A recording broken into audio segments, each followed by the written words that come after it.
Hi, kamusta?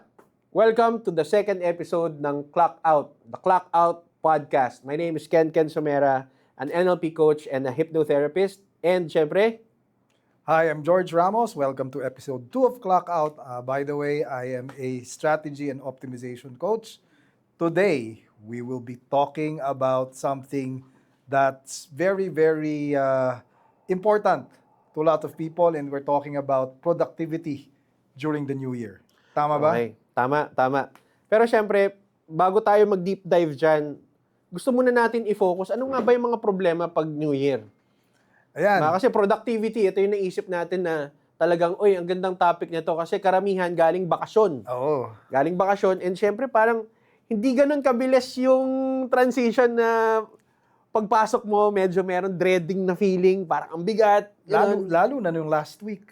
Because last week, remember, pagkaputukan, the next day, New Year, tapos January 2 na kagad, it went on a Pasok Friday. For a Uh-huh. lot of people, may pasok na kagad. Di ba? Na, syempre yung iba, nag-file na ng leave para long weekend Para sila. long weekend sila. Okay. Pero, sige, kamusta muna, George? What are you currently feeling? I mean, kakapasok lang ng taon. Ako, kahit nasabihin mong I do, I'm actually a freelancer, I still feel the pressure. And I think lahat ng tao ganun. No, may Okay. parang invisible pressure ba Okay. na to make things work or to make things fast pagpasok agad ng taon. Na parang matik pag January 1, bago na to. Kung ano man yung hindi nag-work nung dati, dapat ngayon maayos na siya. Okay. So yung operative word is yung word na dapat. Dapat. Dapat Okay. o slash pressure. Through the years, I mean, may pinagbago ba yon? I mean, sige, if you were to recall, like, younger years mo, siguro mga, when you were working nung mga nasa 20s ka, 30s, 40s, may changes ba? Actually, it's the same shit. It's the same shit. Yeah. So talagang, wala nagtatrabaho ka, yung nare-recall mo, ganun talaga. Ganun talaga. Lahat ng tao Ganun ganun talaga. eh. Kasi Okay. kay matanda yan, kahit nga yung matanda sa isang water refilling station been on a holiday during the New Year's, pagpasok ng bagong taon, makikita mo, aga-aga niya na sa shop, nagbubukas siya, 4:00 pa lang eh. I mean, for some reason, merong parang invisible something na nagsasabi na, oy, dapat ayusin mo to. Okay. Di ba? Okay. I want to inject this concept. Meron akong video na ni-record nun. Ang sinabi ko sa video nun, bakit nga ganon, di ba? Sinasabi Actually, natin yun pag yung New Year, question ko eh. Oo eh. a new year, a new me. Yes. Daw, nilagay ko ganon. Pero malamang, kung napapanood mo to ngayon, siguro mga February na. Pero ni-record namin ng New Year. Yung reason dun sa video na yun, nung a new year, a new me daw, ang concept ko nun was, nararamdaman mo ba yung feeling ng optimism nung mga mid-year? Or kung mapapansin mo, nagkakaroon ka ng malakas na feeling na magbabago ako, may bagong parating, pagparating yung bagong taon. I guess, ako personally, and yun yung gusto ko rin itanong sa'yo. Pero sabihin ko muna yung nararamdaman ko. Sige. When it's mid-year, Oh. dumadating yung phase na, Chong, napapagod ako. Okay. Diba? I feel tired. Kasi 6 months grind. Tapos, mag-iisip ka ngayon, paano ako makaka-come back? How can I spring back into action? Okay. So, parang last hooray mo next 6 months. Pagdating mo going into the new year, and this is how I feel, Okay. crash and burn. Crash and burn. Ibig sabihin ng crash and burn, lahat na ng mga hindi magandang nangyari, hinahayaan ko na, sige na, okay na yan. May bagong taon naman eh. Yun nga eh. Mayroong Yan. bagong taon naman eh. So why does that happen though? Anong nakikita mo dun? Because I'm like that, and I bet there are some people who are like that, no? Na hindi naman majority, but malamang maraming nag-iisip ng ganun. Meron ako naiisip. Oh, The end and the beginning. okay. When you think about it, sa utak natin, we start the year, January. All right. And the concept is, we get this feeling that we end the year ng December.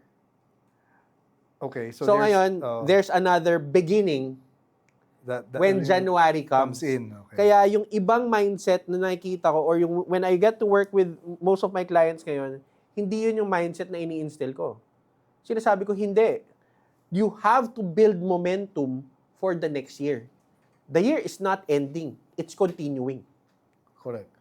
So, hindi yan, may end. It's a cycle. So, Yung mindset kasi, ang nagiging problema kasi natin is, pagdating ng, yung sabi mo, mid-year, nagkakaroon ng slowdown.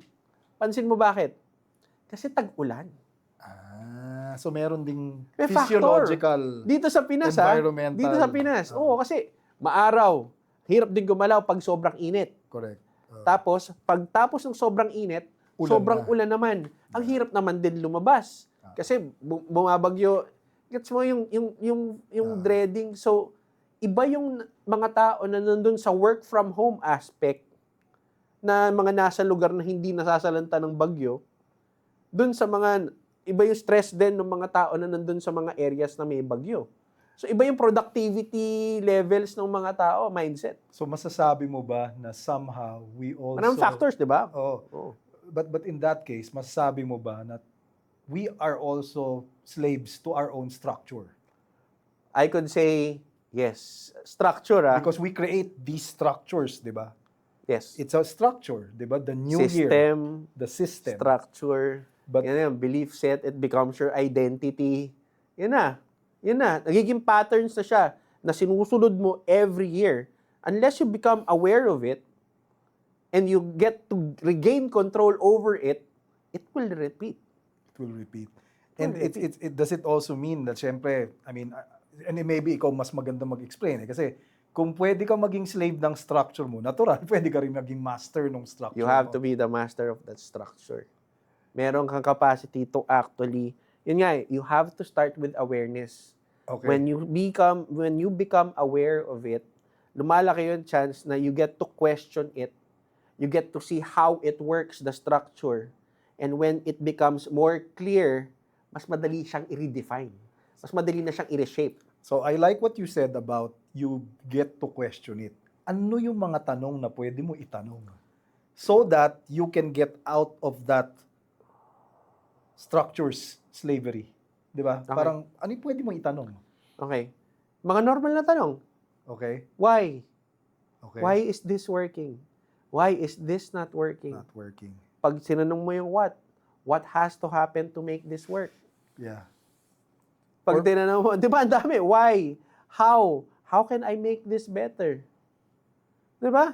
Or for that matter, When did this first work? Yeah. Kailan to hindi nag-work? Now, you get to identify by asking questions. alright. Now, when you get to ask those questions, you get more clarity because you get information from yourself din eh.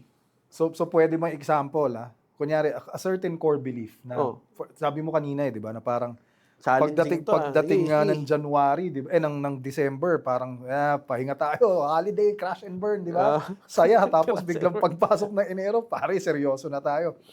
And I think one belief is that, because sabi mo nga it shouldn't be that way. It should be continuous. Because your development that's one part. May part din kasi na kailangan mo ng rest. Correct.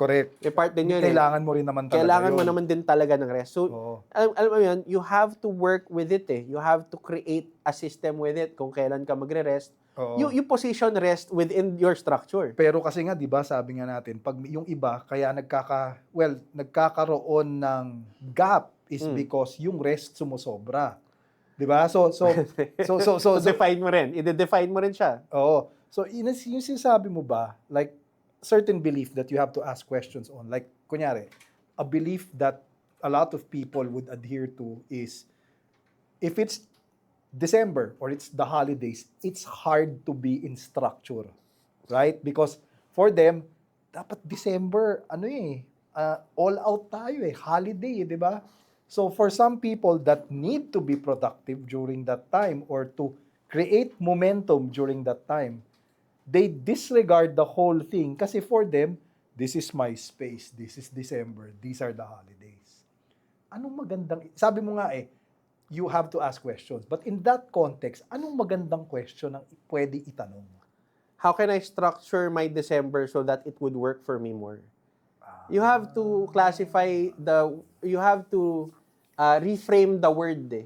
Tingnan natin when you say rest, Yeah. iba yung rest sa recharge. Correct. Now, Correct. it's now different. So, ang goal ko is not to rest. Ang goal ko is to recharge. Alright. Nag-iiba na yung approach mo. So, talagang, when you talk about sleep, matutulog ako so that I could recharge, so that I could have a better day. Recharge kasi is more Pupunta ako forward-looking. dito sa lugar na to because I need to recharge. I need to refresh my mind. Diba? Now it becomes different from rest. Kapag rest kasi all out eh. So, iba yung intention. Wala nang bangunan eh. Minsan hindi naman sa bangunan. Minsan nandun ka na sa Netflix mo, dire-diretso na yan, tutuloy-tuloy ka na. And you can still classify that as rest. Pero when you say recharge, it's also different. I mean, you still have energy. Minsan kahit sobrang wala kang tulog, pero pupuntahan mo is family outing or something that you're really passionate about. For example, kulang ka sa tulog pero nakaschedule yung basketball mo. Maglalaro ka pa rin. Maglalaro ka pa din. Gets mo? I mean, kaya mo ba sabihin, hindi, pagod na ako eh. Pero dahil gusto mo siya, I mean, and when you're in you the still moment, recharge while you're doing your basketball. Kahit pagod yung katawan mo, pero mentally and spiritually, emotionally recharged ka. So, iba yun eh. Iba yun. Iba Iba yun yun. eh. And then again, during that moment when you're there, mag-iiba yung energy eh. Yes, Diba? agree. Mag-iiba yung energy eh. So, yung tinatanong mo sa akin kanina, ano yung pwede natin i-reframe? Tama ba? Yeah. Anong pwede natin itanong? Itanong, no? Yung mga ganong klaseng, because again, you know, as mentioned, that's just one context, di ba? Na, you know, we built certain structures, and for some, not even some, maraming tao, pagdating ng holidays, it is so hard to think of it as something that they want to use for their momentum. Kasi nga, for them, November, December, pababa na tayo, di ba? Palilo na tayo. Palilo. Puro parties. Ang dami kasing na lakad eh. Oo, di ba? Lakad, party. And again, walang masama. Invites. Walang masama. Yeah. But, sabi mo nga, if you take it too far, pag roll over mo, na kahit na nga ayaw nating pag-usapan sa structure, if you take it too far, pag roll over mo ng January 1, ikaw rin mahihirapan. Pero again, since ang pangalan nga nung podcast natin is Clock Out, Yeah. this is a disconnect eh. I mean, this is a discussion about pagkatapos ng work, ano yung dapat mong isipin, or we're here to actually solve problems na nasa workplace. Pero again, this is a very, very important problem ng productivity and regaining energy. 'Di ba? So, going back to your question, George, ano yung pwedeng tanungin sa sarili mo pag December? Yun nga what's my intention for December? And what's the plan for January? Yeah. Maraming tao ang hindi kasi nandun sa thinking ng progression. I mean, you're free to relax, wala namang problema. Pero, again, pag nandito ka sa isang industriya na may mga taong nakasalalay sa'yo, that adds the pressure eh. And we understand that pressure na you're not just looking out for yourself, for your family. You also have to care for the people that are connected with you and rely on your decisions. Correct. Because if malaking reflection ang leader, di ba? You get to understand that fully because as a leader, subconsciously, people rely on you. Yeah. Hindi mo napapansin pero movement mo, energy mo, nakasalalay doon yung energy din ng mga tao. And ito, ayaw man natin aminin, minsan we show weakness. Yeah. Vulnerability. A lot of business owners, a lot of leaders would somehow show weaknesses during this time of the year. Yeah. So ngayon, what happens? Is it about building that relationship? Iba naman yung mga kumpanya, pero again, pag you have to go deeper and understand those dynamics when this is what you show to your people, they react to what you're showing them Yeah. So you have to also understand na, teka lang, ano yung frame na kino-communicate mo dun sa mga tao na kaya yung iba napapansin mo, hindi na sila nire-respeto, ganon. Because you also have to understand, ano yung sinimulan mo? Ano yung nakita nila sa'yo? So, productivity, yun yung pinag-uusapan natin. Pag pasok mo, ikaw, i-work on mo na kaya mong ipakita na ikaw yung energetic doon, talaga hindi, tara. Or for that matter, ikaw yung hindi mag-sosokom sa pressure. I think Malaking factor. Malaking diba? factor. Kasi if sabi nga you can't take away that everyone is feeling the heat or the pressure depending on where you're standing. Tama. But pagdating sa leadership, and if you are, let's say, a business owner or you're a leader and you have people relying on you, it's important that you set the tone. And it ultimately helps that when you also set the tone, you also become empathetic to be able to infect others with your energy. Tama ba? Infect, amplify, diba? And pretty much influence. Ano pa? Ayun, yun yung hinahanap kong word. Iniisip ko, Influence them with your Teka lang. energy, di ba? Kasi for some people, in the workplace, lalo na yung pagpasok talaga, they feel the heat eh. Pero some of them, dahil syempre, pagod pa eh. Daming excuses eh. Daming kailangan gawin eh. Alam mo, imbis na natutuloy yung productivity, na derail. Kasi mas nangingibabaw yung pressure. But if you're an energetic person or if you're able to manage your energy correctly, you're able to influence them, mas maganda ang magiging resulta nyo. So, Tama ba? Tama. Add ko lang to I have a question for you. So, if you were to give, like, as a consultant, you're a strategist, if you were to give specific tips to business owners, to leaders na nakikinig sa atin ngayon, especially first quarter. First quarter ngayon eh. Ano yung mga mabibigay mong suggestions that has already worked Let's not talk about concepts na blah, blah, blah, blah, blah, blah, blah. Oh, yun. Let's talk about what has worked for you personally and what has worked for the clients that you serve. Number one, the pinaka-importante sa lahat is to revisit the plan. Revisit the plan. Kasi, Galing. or for that matter, plan accordingly. Kasi yung mga iba dyan, wala pang plano. Okay. For the whole year. Meron naman iba, at by the end of the year, November, nagsa-start na ng planning. Problema, pag nag-roll over na ng January, hindi na nila nare-revisit eh. Basta banat na lang eh. Okay. So, as you can see, there is a surplus of what you call so much push energy that they actually forget trying to take a look. Ano ba talaga yung dapat gawin natin? Okay. And remember, those 2 months, November, December, January, actually 3 months, ang daming pwedeng magbago. So you really have to revisit your plan. So I think based on what has worked in the past and what I see, ang lagi kong sinasabi sa any business owner, any leader, always revisit where you're standing, what the plan is. Ayusin mo yung compass mo. Kasi yan yung makakapagbigay sa'yo ng resulta. And dapat may plano. Hindi pa pwedeng wala. Ang dami kasi dyan eh. Hindi, pare, kaya na yan. Bahala na. Basta execute. Kung ano nangyari noon, yun ulit. Or execute. Naniniwala ako sa execution. Wala naman, kasi meron naman such a thing as over-planning. Pero napaka-importante na ayusin mo yung plano mo. So yun, that's how I think people should be able to manage productivity in the new year.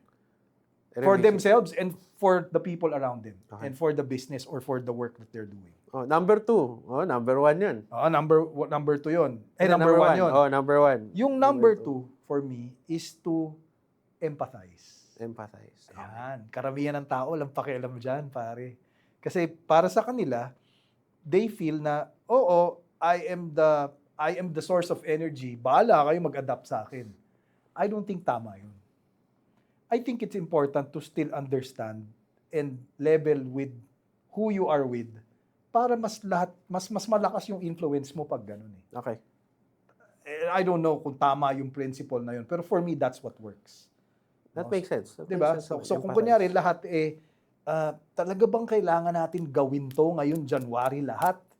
And if the consensus is, pero ang trade back niyan lahat ng tao mababurn out, then you have to empathize. O sige, anong pwede nating gawin para hindi lahat ma-burn out? So I guess, yun yung critical doon. So first is, look into your plan and then foster empathy. Okay. Okay. So, and I speak that in general terms, no? I'm sure iba-iba yan eh. Pero, Iba-iba oo, yung dynamics in the workplace. oo. Iba-iba. Pero, yun nga, para lang to manage the productivity, napaka-importante ng dalawang yun. Okay. Sige. Sa akin naman. Sa akin oo, naman. gusto Tips ko rin malaman. tsaka what has worked for productivity. So, medyo nagiging challenging din naman din talaga, not just for me, but dun sa mga clients na sinaserve ko rin. Ang tinitingnan ko nga, tama ka dun eh, yung revisit, tinitingnan ko muna yung past eh. Because part ng process ko is to past, present, future eh. Yun yung pinakasimpleng formula na tinitingnan ko. Teka lang, sige, before we start the year, I mean, tingnan muna natin, i-audit muna natin, ano yung patterns that controlled us the past year. In the past year. The past year. Because you could learn from what you did yourself, your own systems eh, last year and the previous years. Correct. Makikita mo yan eh. Teka lang, should this continue? If it's working, why not? Yeah. Pero if it's not working, teka lang, you have to understand and you have to be aware of it na this is not working anymore. Correct. Okay. So, yun muna. So, revisit din. Yun yung sa akin. Second is yung present. Know where you're at. Okay. Nasaan ka ba? Ano yung current na ginagawa mo? Yung capacity mo. Capacity mo, nasan ka? Energy-wise, i-check mo rin kung nasan ka. Now, pagdating sa future part, excuse me, mind map. Nakakalimutan natin palagi gawin tong mind map na to. Minsan, papel lang kailangan mo. Hindi mo na kailangan yung mga apps like Xmind Hindi na. and Basta, Miro, pwede na. gano'n, di ba? Pero, write your name in the middle.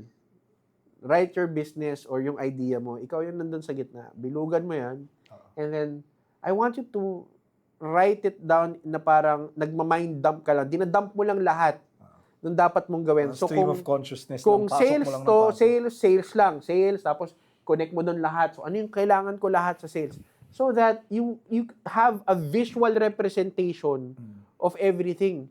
Yung iba magagaling na magplano eh. Correct. Pero yung iba, hindi pa nag-aayos ng mga plano nila o hindi nila inaaral kung paano nila gagawin to. So, they're relying too much here. Yeah. So, anong nangyayari? Again, yung gusto natin i-explain dito sa sistema natin, sa utak natin, when we overload this, ang hirap mag-process. Yeah. Parang sa cellphone, ang daming apps, di ba ang bagal? Correct. Hindi mo kino-close yung apps eh. So, ang goal natin, teka lang, isa-isahin muna natin i-close yung apps so that pag yung processing natin, mas mabilis. Correct. So, when we do that mind map, ang goal natin is to remove those apps para hindi natin siya kailangan i-memorize at tandaan palagi. Yeah. Nandun na sa papel eh. So, you could create, kaya nga, di ba, sa mga companies, di ba, ang dami SOP.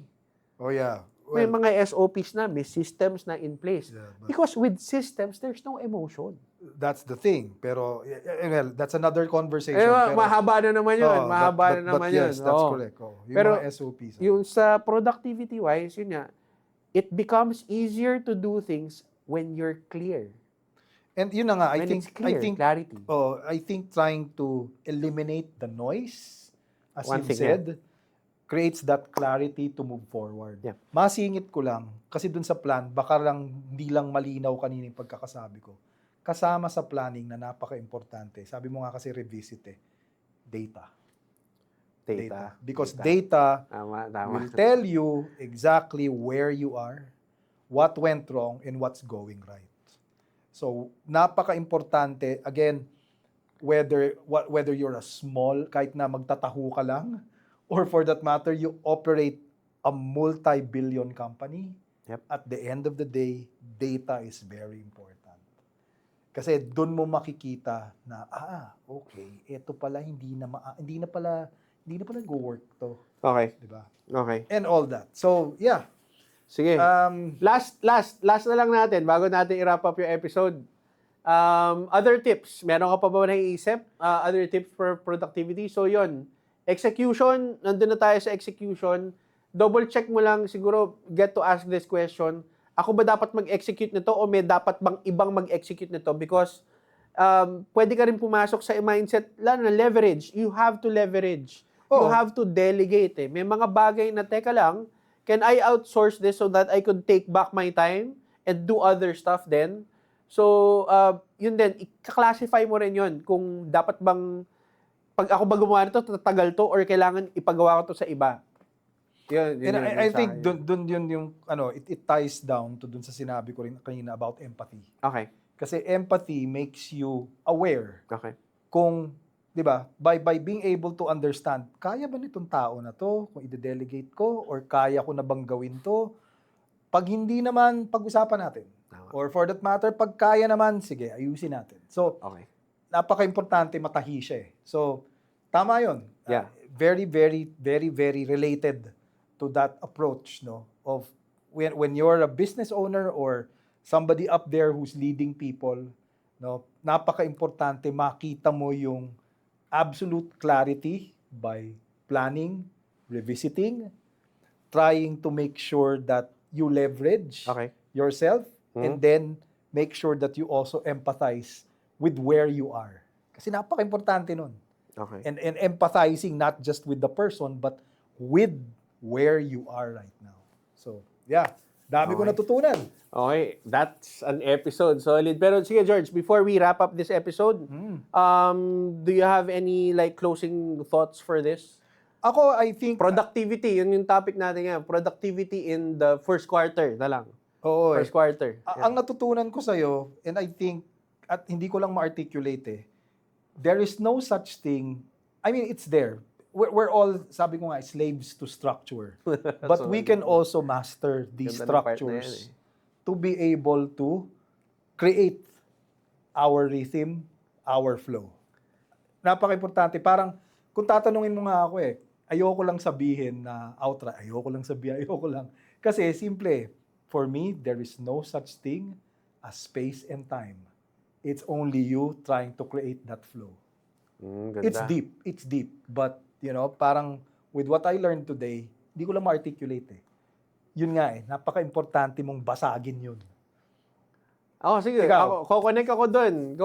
Kasi nga, maganda nga yung concept na yun. I mean, Di ba? when you introduce the word kanina na slave of structure, pumasok din sa conversation natin yung, teka lang, you have the power, the capability, you have to be the master of your structure. Ikaw yun gumawa nun eh. Ikaw rin gumawa eh. Pero yung realization ko dito sa usapan natin, teka, how can you be the master of your structure? Yeah. That's a process. That's a process. And it starts, para sa akin, it starts with awareness. Now, the question that I want to give the audience right now is, are you a slave to your structure, or are you now the master of your structure? When you get to answer that question, that's one step. Magiging clear na kagad sa'yo. Teka lang, o nga, no, slave ako sa structure ko. Now, you have the capability to understand, teka lang, why am I being a slave to my structure, and what has to happen for me to get out of this slavery? Very good. For me to get to control this structure. And it leads to awareness that could lead to clarity and possible changes. So ngayon, susunod naman, what if ang sinabi ng utak mo is, no, I'm the master of my structure. Then good for you. You have more control, and you could now shape or reshape your structure so that it would serve you more and ascend better. Yun lang. And serve others. And serve others. Yun lang. So, again, my name is Ken Somera. George Ramos. And see you on another episode ng The Clock Out Podcast. Podcast. Cheers.